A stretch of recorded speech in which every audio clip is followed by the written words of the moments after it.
I remember in my years at school as a teenager, we would do this thing called the 12-minute run. It would literally be a 12-minute run and I would be the last in the class and everyone else would speed ahead of me and I would have to add laps at the end because I couldn't run the whole thing and I was too embarrassed to say the true score that I had. Since then, I have lost 50 kilos and I have transformed my life. And I work out twice a day now. I'm fitter than I've ever been in my life at the moment. And so in this video, I want to share some of the biggest mistakes that people make with the approach that they take with cardio in order to lose weight. And I want to provide a better approach called the Call of Duty Protocol in order to not only lose weight, but transform your life and literally level up in a million ways. And if that's something that you're interested in, then stick around. And if not, then by all means leave, because if you're obese or you're overweight and you're watching this video, then it's probably worth you watching this because it's a pretty big issue. You are at risk of diabetes, you're at risk of high blood pressure, you're at risk of basically your life ending earlier than it should. And so if you make the changes that you need to make in order to improve your life in the ways that I share in this video, then you know what, you probably could reverse a lot of the things that are coming your way. But look, if you want to just continue on the path that you're on, by all means, I don't mind. I'm happy for you to leave and go and eat some fucking Doritos or something after this. But look, if you want to transform them, then I'm here for you. Let's get into it. First, we need to take a step back before we actually talk about cardio. The issue with the industry at the moment is that it's fucked. We have bodybuilders in the 1980s that have created this philosophy of cutting and bulking. And a lot of online coaches, a lot of big fitness influencers have followed these bodybuilding coaches from ages ago, Arnold Schwarzenegger, and I don't even know the other names because, to be honest, I don't fucking think that bodybuilding is that sick. I respect the discipline, but I wouldn't ever step on stage myself because I think it's just long. But the point here is that they've created this philosophy of cutting and bulking, and if you don't know what that is, that means that you go on a regimented period of dieting in order to lose weight, maybe 16 weeks, 12 weeks, 20 weeks, and then you go into an off season where you put on loads of weight and you put on loads of muscle and you kind of cycle through them in order to basically reach the physique that you want on stage. And then what's happened is a lot of online coaches, a lot of fitness influencers, a lot of PTs have looked at these bodybuilders and they've said, oh wow, this is the way to lose weight. And what happens is they start promoting these exact same ideas. They say in order to lose weight, you need to go on a 16-week cut and you need to be on a calorie deficit. And because these fitness influencers, they are in good shape, they are relatively healthy, they get pushed on social media and everyone overweight who are not in the same boat as these guys look at this information and they say, oh wow, maybe I should go on a deficit for 12 weeks and I'm going to look like them. But there is a problem with this. There is a big problem with this because you are not them. We are not them, in fact.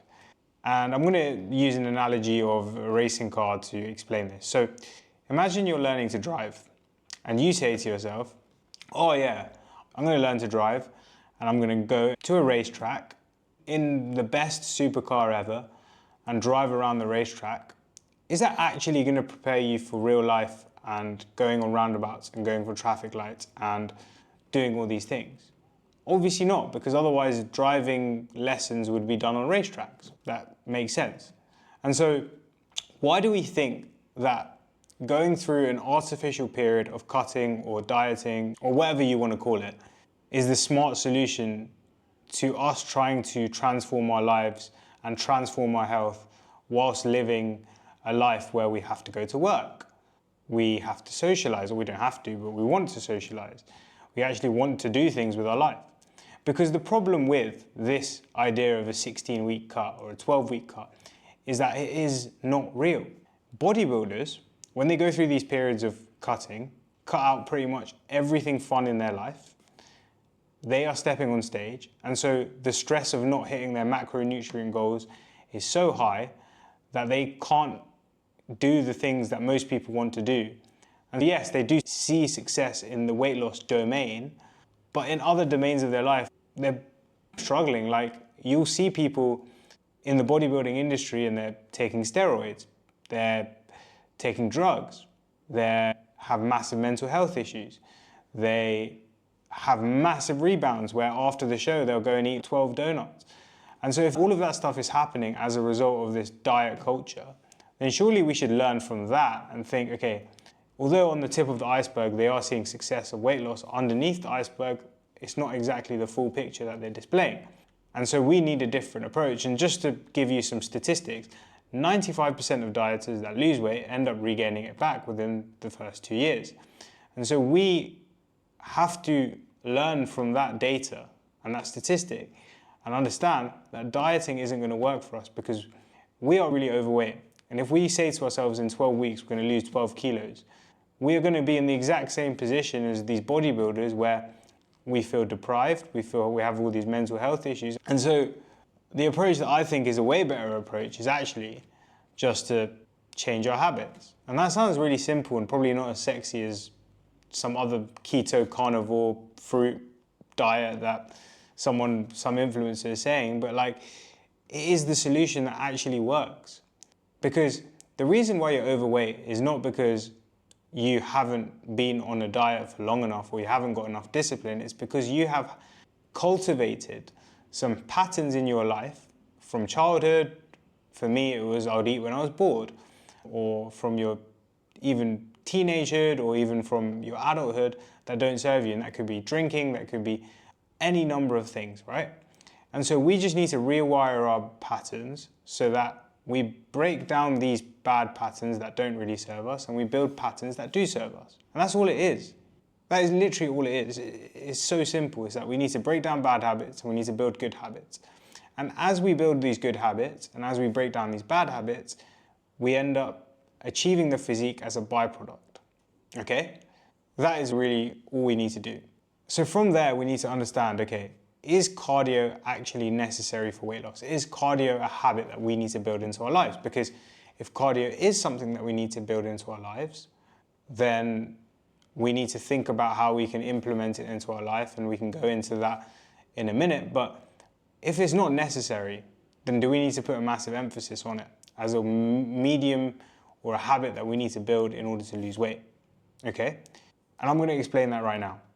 There are 4 types of ways that we burn energy. We have your basal metabolic rate. We have your thermic effect of food, which is the energy that you burn when you're digesting food. We have your non-exercise active thermogenesis. Oh, that's a big word.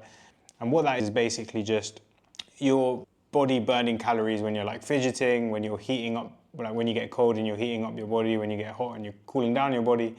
All of these things are unconscious. And then you have your exercise active thermogenesis, which is actually when you're doing exercise. And I looked at the data.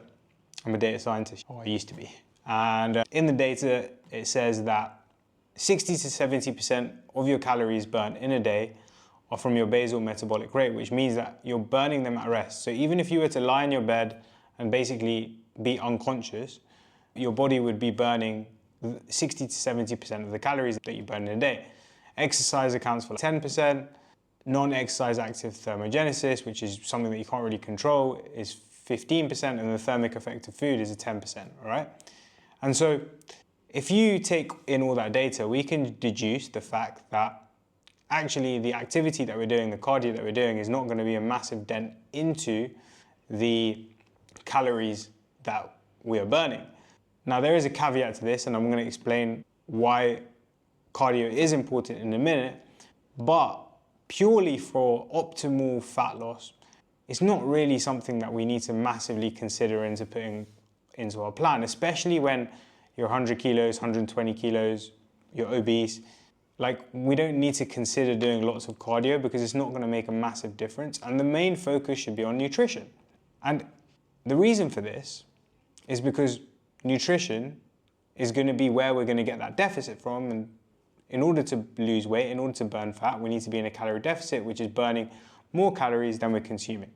And so all of our mental energy should be put onto controlling our nutrition. And I'll make a separate video about how exactly we should approach nutrition, because again, like going on these diets where we cut out sugar and do all this other bullshit is just not really the way to go about it. But the point that I wanted to make here is that, okay, putting an overemphasis on going onto the treadmill and burning loads of calories is like basically redundant, because we burn most of our calories at rest, and so the focus should be on controlling nutrition. And if you go to the on the treadmill and burn loads of calories, you could probably eat those calories in about a second. And so, well, I could anyway. And so the focus should be on nutrition. And when you go to the gym, there are two types of people, right? You have people that exercise, and there are people that train. And the people that exercise are on the treadmills, they're getting a little bit of a sweat on, they don't really have a real plan. And to be honest, they don't really make any progress. And I've seen so many people, I used to go to the gym in the UK, and the same people come to the gym, especially around this time in summer. And what happens is they go onto the gym, right? They come in like April time because they're getting ready for summer. They go on the treadmill for an hour. They'll do that every day or like every other day, and then they'll think, oh yeah, I've done a good workout. And I'm sure they're going home and smashing a kebab or something, because they stay the exact same size.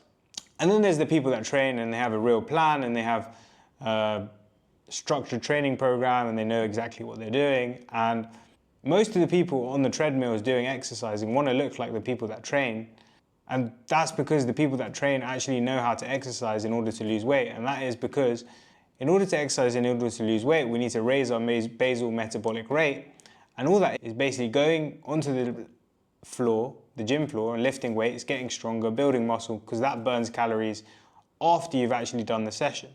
Now that's a story for another day, because this video is about cardio, but I just wanted to debunk the myth that you need to do lots of cardio in order to lose weight. And hopefully you understand that you don't want to be the person that exercises, you want to be the person that trains.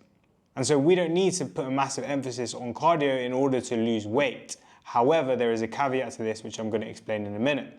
But hopefully you've got it in your head for now that cardio is not the most important thing for weight loss, and it isn't something that we should be using as a tool to justify eating, or something that we should be saying, okay, if I do this cardio, if I work out really hard, it's going to allow me to lose weight, because it's not like that at all. And most of your weight loss progress is going to come from getting a good hold of what you're eating and understanding that and nourishing your body and all these great things that I like to talk about. So far I've said that diet culture is really bad, and in diet culture they tell us to do loads of cardio, they tell us to go on cuts, they tell us to do these drastic things, and as a result of that we end up being really aggressive, we end up burning out, we end up having these kind of negative energies towards losing weight, and then that basically ruins our progress, because we think that what we need to do, what bodybuilders are doing in order to change, in order to lose weight, but actually what we need to do is build good habits and break down bad habits. Now, then we debunk the myth that we actually need lots of cardio in order to lose weight, because most of it is going to come from nutrition. However, what is the point of cardio?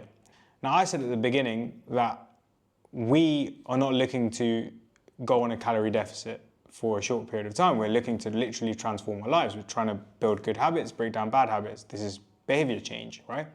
And so what do you think is the best way to change behavior? Is it going to be from not like sitting on our ass and not doing anything? Because in order to lose weight, all you need to do is train twice a week and go for a walk. But in terms of the exercise and the activity front, and then obviously you need to control nutrition. But in order to change your identity and change your lifestyle and change who you perceive yourself to be, you need to build evidence towards that person, okay? And so if you need to build evidence towards that person, the best way to do it is actually being more active. And so I think it's so important to do cardio, which is a massive turnaround on what I've been saying this whole time. But if I were to go hold a gun to your head, right, and I were to say, look, you have to believe that the sky is red, you wouldn't fucking believe it. Because in order to change the belief that you have in your head, you need evidence. And I think the best way to create new evidence in your head about yourself is to do something every single day and just commit to 30 days. And this is what I teach. It's called the Intentional 30 Protocol, where for 30 days you just be active, you do some sort of activity, you eat super clean, and you cut out alcohol.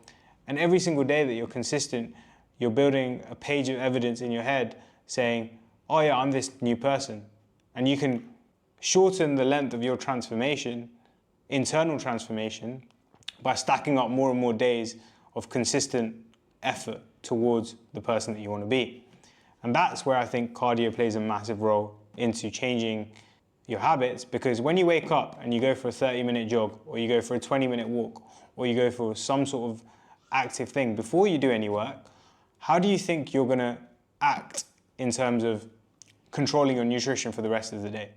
Two people, person A, person B. Person A has not done any activity. He wakes up, maybe looks at his phone, he maybe goes and has breakfast downstairs, and then he goes to work, whatever.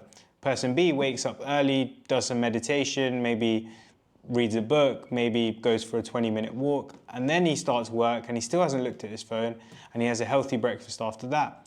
Who do you think is going to actually see more success on their weight loss journey? Even though cardio is not going to make a big difference, even though things like meditation isn't going to make a big difference, who do you think is actually going to make more progress? Person B, right? Because person B has built habits that deliver evidence to his subconscious brain that he is someone that is committed, that shows up for himself, that cares about his health, mentally and physically. And as a result of that, he's just going to stack up this big book of paper that shares the story with him that he is someone that is healthy. And as a result of that, he's going to find it easier to build these good habits into his life and stay disciplined with his nutrition. And because of that, he's going to make more progress towards his goal. Doing cardio is like doing something daily, right?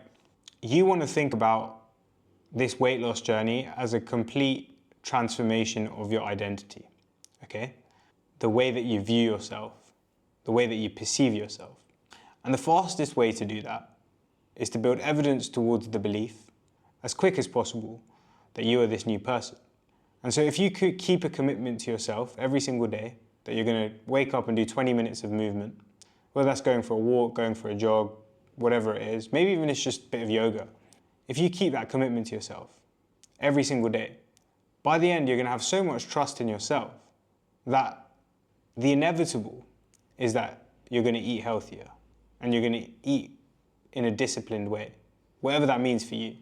And as a result of eating in a disciplined way, you're then going to lose more weight. And so I don't want you to see cardio as something that you need to do in order to lose weight directly. However, cardio is a method, and I'm talking about walking, I'm talking about hitting your step target, and I'm going to share exactly the problem with steps targets in a minute, to be fair. But I'm even talking about whatever it is you want to do, whatever level of cardio that you want to do. I think the benefit of doing something hard consistently is that you just build more evidence towards this belief that you are someone that shows up for yourself, which literally spreads through to everything else that you do. How you do one thing is how you do everything.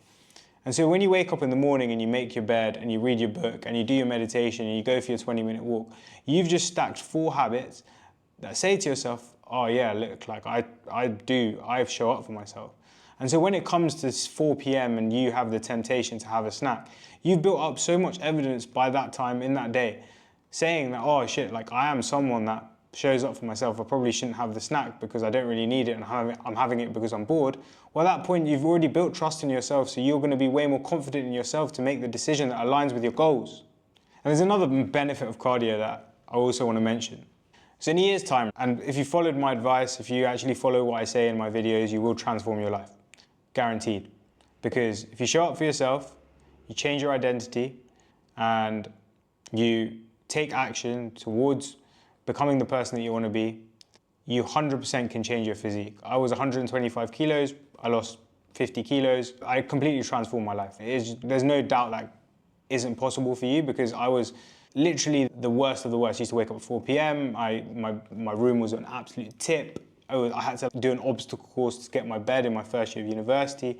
I used to get out of breath walking upstairs. I used to wear big jumpers. Like, I've completely turned around who I am, right? And so this is completely possible for you. If you follow what I say for a year, in a year you'll look back and you'll be like, fuck, I've done it. Beautiful. In a year's time, the person that has been doing cardio versus the person that hasn't been doing cardio, and I'm going to share exactly the method to like approach cardio, because I think there's a bit of a thing in the fitness industry about 10K steps, and I think it's rubbish, which I'm going to explain in a minute. But In a year's time, you work on yourself, you do cardio, you go on holiday with your friends, you've lost loads of weight. Then there's the opportunity to do like a swimming race. And you're like, you know what? I feel confident in myself. I'm gonna put my hand up because I've lost weight, I'm feeling great. And you and your mate go and do this swimming race. And like when I was younger, I feel like when I was overweight as well, like I would put myself down because I didn't feel like I was worthy of taking part in things like that because inside I was like, oh, I'm not really that fit enough for it. But in a year's time, when you've lost weight, like you're gonna be like, oh yeah, like why not? If you've been working on your cardio, you'd be doing these things, bro, you're gonna smash everyone out the water. And as I said before, this is about building your body, but also building your life and building your identity and becoming the healthy person, becoming the fit person that you've always wanted to be. And in 20 years' time of consistent cardio, like you're gonna be an absolute killer. And although weight loss doesn't require lots of cardio, life does, and there's so many benefits to it that it's a worthwhile journey to go on. And I think it's just a great way to explore your body other than just, oh yeah, I lift weights and I go for a walk and I eat clean. Like, I think it adds another element and it really allows you to push yourself in a different way that is so beautiful. But I think that the way that the fitness industry views cardio and tell people to do cardio is actually dead. And I'll tell you why. There's a game called Call of Duty, you might have played it before. It's like a multiplayer action war game. I used to play it when I was a kid. My friends did too. There's two types of gameplay in the game. You have zombies and you have campaign. In the campaign, you have this story, right? And so you go through the story and you tick off the boxes and you do the missions and you like might kill a few people and you just level up and you get to like harder levels. But at the end, there's like a finite end. And once you've hit the level, you stop playing and you're like, I'm done with the game. And when Call of Duty released their first game ever, they didn't have zombies, they just had the story mode. And so people would play, they would finish the game, and they would put it onto their desk and no one would really talk about it. And so there would be less kind of word of mouth about the game because I think there was less of a community aspect to it. And so when people say, oh, let's go do 10K steps, and then they stop there as their limit for cardio, and there's like this big thing in the industry of hit your 10K, I think it puts this campaign mentality to it, thinking that, okay, once you finish that 10K game, you can just put the disc back in the, what is it called, cover, and then put it into the cupboard and let it get dusty. But then they realized that, okay, like people weren't talking about it enough, people weren't, like, word of mouth wasn't happening as much, so they released a gameplay called Zombies. And what happens in Zombies is that you start on level 1 with the most basic gun, and then 4 zombies come out and you kill them, and then you go to level 2 and then you get access to better guns, and as you get more points, you can buy better guns and you can go to different maps and you can play with other people. And the complexity of the gameplay was actually relatively simple, where you were just leveling up. But there was no finite end, it was infinite. And you could go to different maps, you could play with different guns, you could play with different camouflage, and there was this like real level of getting better and continuing to level up. And I think what happened was people would play Zombies and they would play with their friends, and there was way more word of mouth because people would be like, oh yeah, did you play Zombies? Did you get to that level? People would talk about it a lot more. People played together. And as a result, the engagement in the game went up. And so the way that I want you to view cardio and your steps is not some finite campaign, because that's dead. View it as zombies. You might start at 1K steps, 2K steps, 3K steps, whatever it is, but the game is infinite. You're going to keep getting better. So you might hit 4K steps, might hit 5K steps.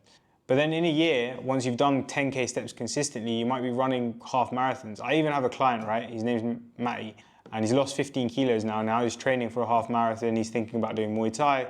I started doing Muay Thai. My brother, he lost 20 kilos. He started doing boxing as a result of him being fitter. He runs quite a lot now. And so don't view cardio as this campaign where, okay, once you've done your 10K, you're done. Use this transformation in your identity and the way that you perceive yourself to explore your body more. And 10K steps is actually the start of your journey, which is super exciting, right? Because in 10 years, if you continue on the trajectory that you're on, you're going to be in a position where you might even run an ultra marathon, which I think would be mad. Imagine going from obese or severely overweight, from having diabetes, having maybe high blood pressure, whatever issues that you might be having, to in 10 years time reversing all of that, not having any diabetes and being able to run across the desert, the Sahara Desert or something random like that. Because that is actually what's in store. If you continue chipping away and you view cardio as this thing that you just keep getting better at, you keep getting better at. And also it doesn't mean that there's a pressure for you to hit 10K. If you're starting at 3K, just go to 4K, go to 5K. And as you lose weight, as you get healthier, as you improve your diet, and you improve everything in your health, you'll be able to do more. And you keep pushing and you keep exploring your body and you keep getting better and you keep growing as a result of that. And yes, it is painful to grow, but it's also so rewarding. I've been doing a challenge recently called 75 Hard, and it's maybe the fittest I've ever been, where I do 2 workouts a day. I wake up at 5:30 every single day. I do a workout in the morning, and then I do work, and then I do a second workout in the day. And the workout in the morning is usually just focused on cardio and my heart rate variance, which I won't go into explaining what exactly is, but it's a signal of your overall fitness. And I use this Whoop to track what it is, and it's literally gone up by 13 points. So I'm seeing data about my body improving as a result of me doing cardio, which I think is so fulfilling. Like, I'm just seeing on my phone, like, numbers go up that signify that I'm getting fitter, I'm getting more resilient, and like, this is just gonna make me better at life. Going and doing a hard workout, I did 45 minutes on the Stairmaster this morning, and it was like long. I was bored, I was like tired, my legs were like aching, my legs are aching all the time now. But I come out of that and I'm like, oh fuck, like I did something, I showed up for myself, I'm mastering myself. And you know what, if you master yourself, you can master the universe. And I think cardio is a great way to demonstrate to yourself that you have mastered yourself. And that flows through to the rest of your life, not just internally, but externally too. And so you're gonna level up in every single area of your life if you go on this journey. Look, if you got this far in the video, you must have enjoyed listening to me. If you want a step-by-step plan on how to transform your life, just click the link below. All the details are there. But until next time, remember, become the person that you want to be. Peace.